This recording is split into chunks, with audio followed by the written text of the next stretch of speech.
Hello, hello. Morning, everyone. How are you doing? You all well? Good. Excellent. Look, well, you might have heard over the past few years that my mum was a pharmacist. So you can feel I'm very much at home being with all of you here this morning. So thank you for having me. Thank you, Lord Chowdhury. Thank you, Haida. Thank you, Mark, and the team. Now, I know firsthand what an incredible job pharmacies do. So you have my enormous gratitude and admiration for everything that you all do to support them, providing fantastic healthcare. And we're backing you to do even more with the Pharmacy First programme.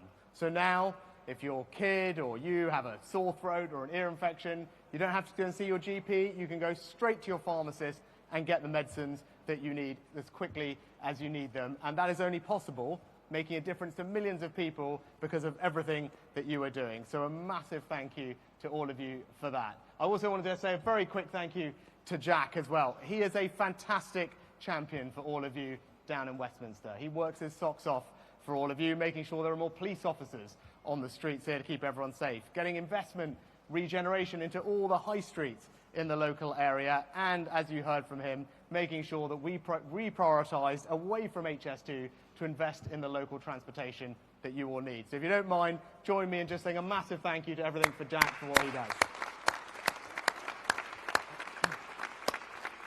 Right. Now, big week, I'm going to cut straight to it. I know many of you who supported us in the past have some hesitations about doing that again.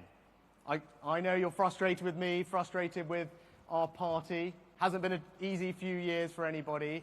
I get all of that. We haven't got everything right. We've made mistakes. I appreciate and hear your frustration. But when you go to the polls on Thursday, you have to remember this is not a by-election. This is a choice about who governs our country for years. And I would urge you not to sleepwalk into that. Think about what that will mean for you and your family and the impact that will have. Right? And in particular, if these polls are right and Labour are in power with a supermajority, you have to think about what that will mean. A government, a Labour government, unchecked.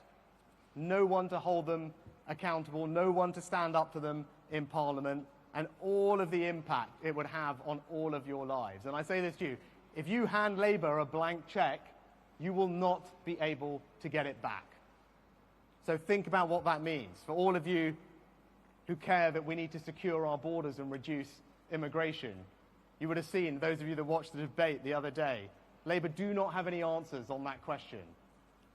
There will be no flights to Rwanda, no deterrent of illegal migrants coming here, no cap to bring the numbers of legal migrants down. That's what you'll get with me. You won't get any of that with the Labour Party. The hotels in communities like yours that were taken over that now we're closing, all of that will be back. More of your money spent housing asylum seekers. When it comes to net zero, I made some changes because I don't think all of you on your own should be paying thousands of pounds to solve a global problem when we're already doing so much compared to other countries around the world. I don't want to force you to change your boiler, your car, your house at enormous costs to race to something in an ideological fashion ahead of everyone else. Those changes will be reversed and it will impact all of you. And crucially, you should think about what it means for your bank accounts. Because I promise you this, Labour will do what they do every single time, and that is raise your taxes. If you've seen nothing over the past few weeks, you've probably seen Keir Starmer avoid at every turn questions about what he plans to do with taxes. Right? And your taxes are going up. Mark my words, your house, your car, your pension, your savings, you name it, they will tax it. Right? So all the difficulties we've had over the past few years, the difficulties with the cost of living, none of that is going to be made any easier by all of you paying more taxes, just at the moment where things are starting to improve and you can start to feel the difference. Right? So what I'd say to you is a vote for the Conservatives is not just a vote to stop a supermajority, but it's also a vote to make sure that we will fight for you. I will fight for you. I will make sure that your voice is heard. Right? That is what this is about. And crucially, I will keep cutting your taxes. I always said when I got this job, my priority was get the economy in a good shape. We've done that now. Inflation is down, wages are rising, the economy's growing, and we started to cut all your taxes. All of you in work benefiting from a tax cut worth on average £900 this year. And if I remain as your Prime Minister on Friday, we will keep going to cut all of your taxes. You all work incredibly hard. I want you to keep more of your hard-earned money. That's what I believe, the type of country I believe in. That's how I was raised. I will keep cutting your taxes. And for those of you that want to buy your first home, we'll also cut your taxes by abolishing stamp duty for first-time buyers. For those of you that are pensioners or your parents, your grandparents, I will cut their taxes too, because people should have security in retirement. I believe in that. That's the right thing. Right, so that's what I'm about. So be in no doubt, a vote for the Conservatives is a vote to have your taxes cut and to make sure that your voice is heard. And in closing, I'll just say this. When you think about everything, right, I love our country for what it has done for my family. Right, my grandparents came here with very little, and I stand here in front of you 2 generations later with the enormous privilege of having been your Chancellor and your Prime Minister.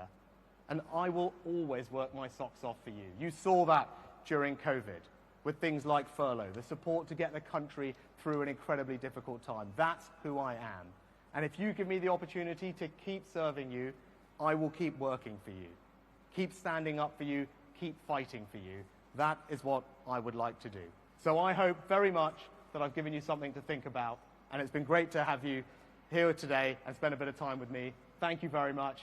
Great pleasure.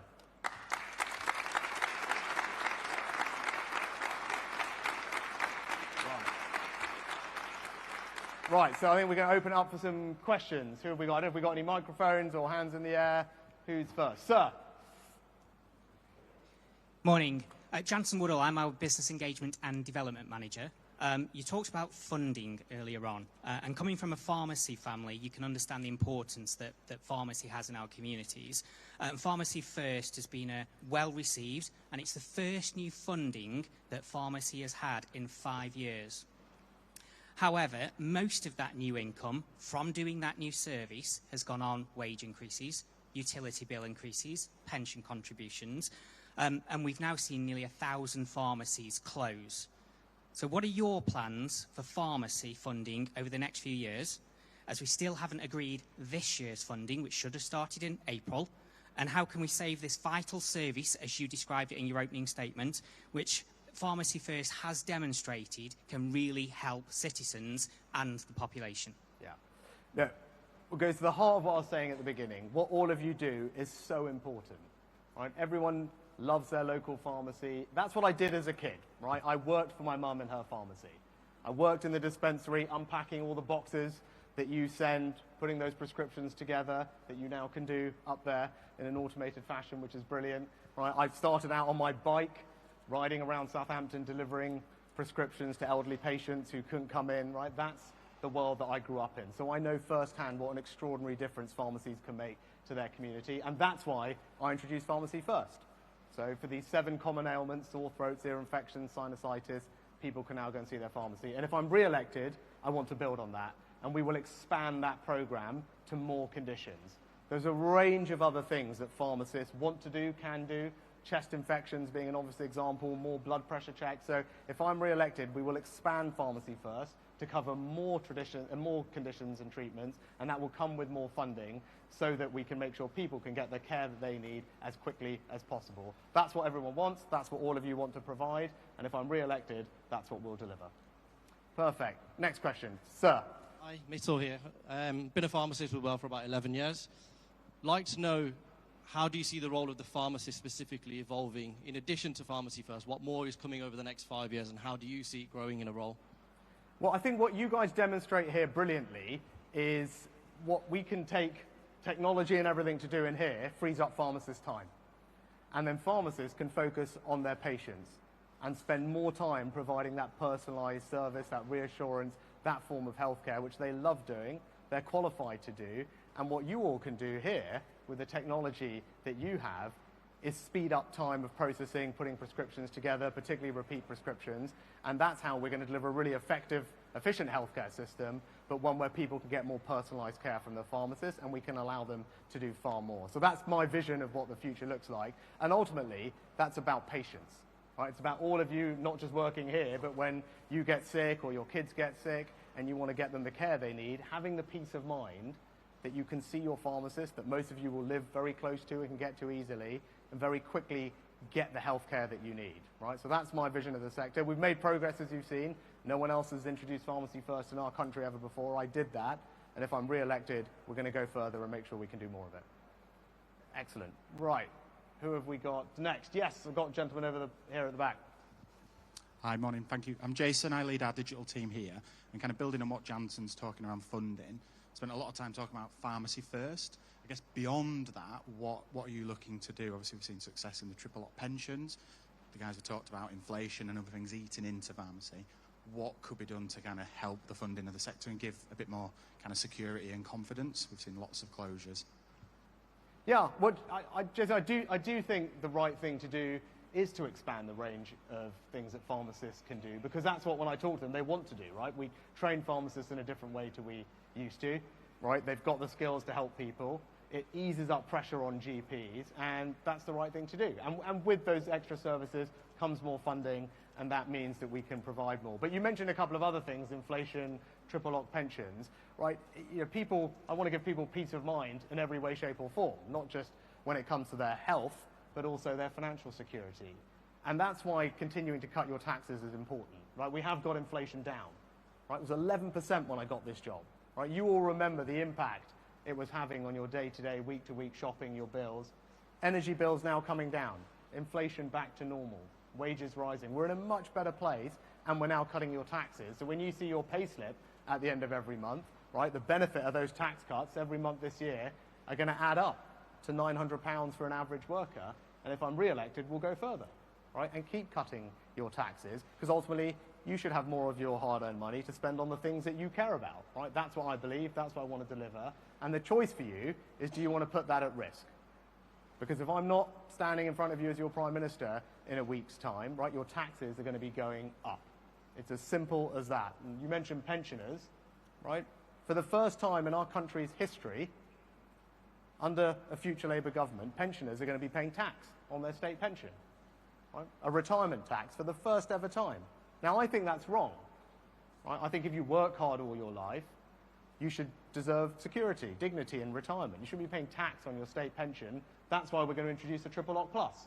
Raise the allowance for pensioners, make sure it keeps rising so the state pension never pays tax, right? That's not just a financial security, it's an expression of my values, right? And again, there's a clear choice at the election. With me, you'll get the triple lock plus. If Keir, Starmer and Labour are in charge, for the first time in our country's history, pensioners are going to be paying tax on their state pension. It's a very straight choice, and that's not going to give anyone the financial security that they want. All right, next, we got anyone over here? I thought I saw a hand. Ah, there, sir. Hi, my name's Jordan. I work in the digital pharmacy. As I'm sure you've seen, the election started in France, and what it's seen is the far-right group have taken a pretty increasing lead so far, and they've got a very firm stance on their immigration policy. I'm just wondering how this impacts your stance on immigration and if it changes anything at all. Yeah. So I didn't catch your name. Was it Jordan? Yeah. Jordan, I'll just tell you, without getting into what's going on in other countries, I'll just tell you what I want to do on immigration, right, and the choice in front of you, right? There's two types of immigration, legal and illegal. When it comes to legal migration, the numbers were just too high, right? That's my view, right? You may agree with that, you may disagree with that, that's what I think, and I want to bring them down. And this year, the number of visas that we've issued is down by 30%. So we're starting to bring the numbers down, clamp down on abuse of the routes, raise the amount of money that someone has to earn before they can come here legally, and it's forecast to halve. So the levels of migration in our country are forecast to halve over the next 12 months, right? That's what you'll get if I'm in charge, and I'll go further if I'm your Prime Minister. I'll make sure we have a vote every year in Parliament to set a legal cap on the number of migrants, right? So your MPs, Jack, Jonathan, everyone will vote, and we'll say we're going to guarantee that it comes down every year, right? So that's what you'll have with me on legal migration. When it comes to illegal migration, I think illegal migration is unfair, right? I think, and I say that as coming from a family of immigrants, when people jump the queue, come to our country illegally, put pressure on public services, all of you end up paying for it, the risk for our security, I think all of that is wrong, all of that is unfair. And that's why we need to take quite radical action to stop it. Now, we've got the numbers down over the past 12 months. That's what I've done while I've been in office. But in order to fully solve this problem, we have to make it clear to people that if they come to our country illegally, they simply won't get to stay, right? You just have to remove the incentive for them to come in the first place. There's not much more to it than that. That's what I believe. That's what we have to deliver. And that's why, if I'm your Prime Minister, the flights will go to Rwanda, right? And when we started that, everyone was like, gosh, what was all this about? Now, I can tell you, just last month, 15 European countries, including Italy, the Netherlands, Sweden, Denmark, all agreed, and they signed a statement saying that that type of scheme has got to be part of the solution, because without that, there will always be an incentive for people to try and come here, right? So we will break that incentive. That's how we will do it. Now, again, the choice for you on this, and those of you that saw the debate would have seen this very clearly, like if you care about this issue, there's a very clear choice. Because not only is Keir Starmer not going to take any action on legal migration, opposed all the changes I made, he's going to cancel the Rwanda scheme. Illegal migrants will be out on our streets, in hotels. All that pressure will rise. You will end up paying for it. And we will become the soft touch of Europe when it comes to this issue. Right? I don't know if you saw the other day, they went and interviewed the illegal migrants in Calais. Right? And they asked them. And what do they all say? They all said, well, we're waiting for a Labour government and waiting for the Rwanda scheme to be cancelled, and then we're coming. Right? Because they don't want to go to Rwanda. They want to come here. Right? So that is what is going to happen if I'm not your Prime Minister. You will see the numbers go up, and we will not stop this problem. Right? And that is the choice for you. Right? I think we have got to bring the numbers of migrations down. We've got to stop the boats. Keir Starmer is someone, when he ran to be leader of the Labour Party, right, you can go and read it online, the letter he wrote, he promised to bring back free movement of people, which you all voted against when we voted to leave the EU. Right? He said he would close down detention centres for illegal migrants, and he boasted about getting migrants more welfare and benefits. Right? So that's what he believes on this issue. So if this is something that matters to you, I am the only person who's going to deliver for it. And voting for anybody else, including reform, is just going to mean that Keir Starmer ends up in number 10, and we're not going to get any progress on migration. It's as simple as that. Right, I think, have we got time for one more? Is it? Yes, go for it. I'm a pharmacist at the Centre of Fulfillment, yeah. My only concern is when people have to call for an ambulance and they have to wait hours and hours. Is there anything can be done for that to improve the service on that side? Yeah. Look, when it comes to ambulance waiting times, and generally with the NHS, one of those areas where I said right at the beginning, we haven't made as much progress as I would have liked.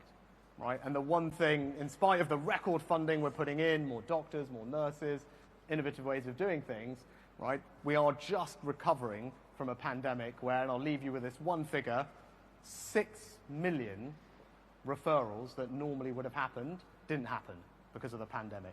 Just think about that for a second. 6 million. Right? And obviously, all of those are coming back, right, since the pandemic's finished. Right? And with the best will in the world, it's just going to take some time for that pressure to pass through the system. Now, we have made some progress on ambulance waiting times, and they are, you see them this winter compared to last winter, definitely much improved. And one of the ways we can continue to do that is by improving social care. Because there are about 10,000 people in NHS hospitals who don't need to be there. They're better off at home or in their communities, and that speeds people through the hospital quicker if they're not so busy. So we're investing more money in social care, improving the connection between social care and the hospital so that people can get discharged quicker. And what you see when that happens, it frees up space in the hospital, and it means the ambulances aren't waiting and people can get the care they need far quicker. So again, made progress.